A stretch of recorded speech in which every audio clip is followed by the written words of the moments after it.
What's up everyone, it's Bucky and welcome to your third C tutorial. In this tutorial I'm going to be talking to you guys about arithmetic operators and also order of precedence or order of operations. Now in the last tutorial I show you guys how to add two numbers like num1 plus num2 and set it equal to variable, but there are other things you can do besides addition, and these include of course subtraction using the basic minus sign. Anytime you want to multiply, you use a little asterisk that's above the 8 on your keyboard, or it's also above the 9 on your number pad. Anytime you want to divide an integer, you use the /. But the thing is, since we're using integers and only whole numbers, this is going to give you the whole number value and no decimal point. Anytime you want the remainder, which is pretty much the same as a decimal point, you have to use that little percent sign right there. So anytime you want to use, actually I'm going to be showing you guys an easier way to do that later, but for now don't worry about it. All you need is multiply, add, basic divide, and subtract. So let's go ahead and let me show you guys something. Now that I told you guys how to do basic calculations, I want to show you guys something called the order of operations. So the first thing we need is a variable, so let's put int, let's make it value. So we're going to have a value and an integer value. And while I'm doing this, I might as well talk to you guys about something called comments. A comment is something you put in your line of code to help the user or the people reading it, such as yourself, understand what's going on in the code. To the computer, hold on, I got whooping cough. To the computer, it doesn't mean anything at all. And to do this, you use a /, an asterisk, and then type this is comment, and type an asterisk, and I know I spelled that wrong, and a /. And as you can see in my compiler, it's blue, and this means to computer, alright, once I read this, I'm not going to pay attention to any of this. This is just so people can understand what's going on better. So a comment, so let's make a comment right here. Put calculate the value. And again, this is going to have nothing to do with our compiler or program or anything like that.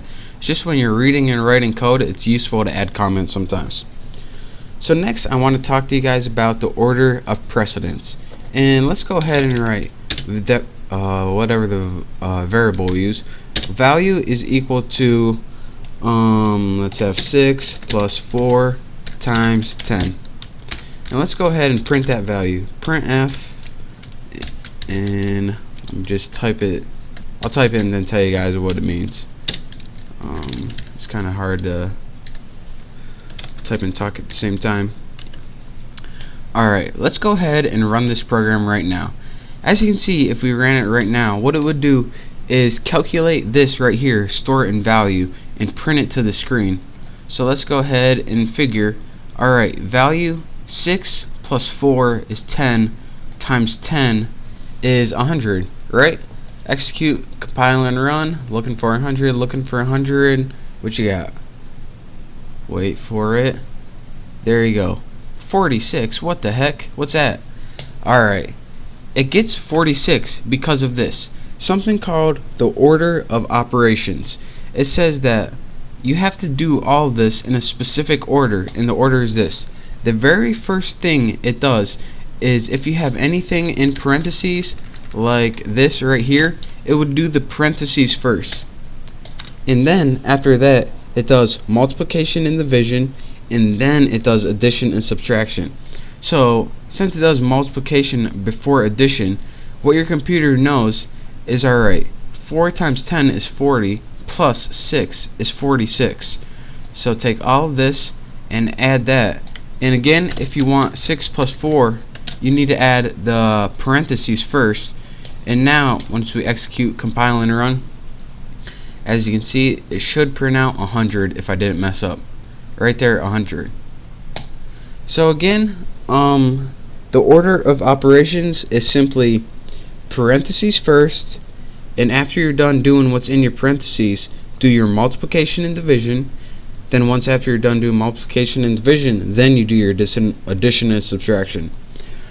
So that is why if you have a long calculation, it's always useful to do parentheses just cause you can't mess up when using parentheses. And we're going to be working with this a lot later when we're building applications, so I figured I'd have to teach you guys it sometime, so might as well now.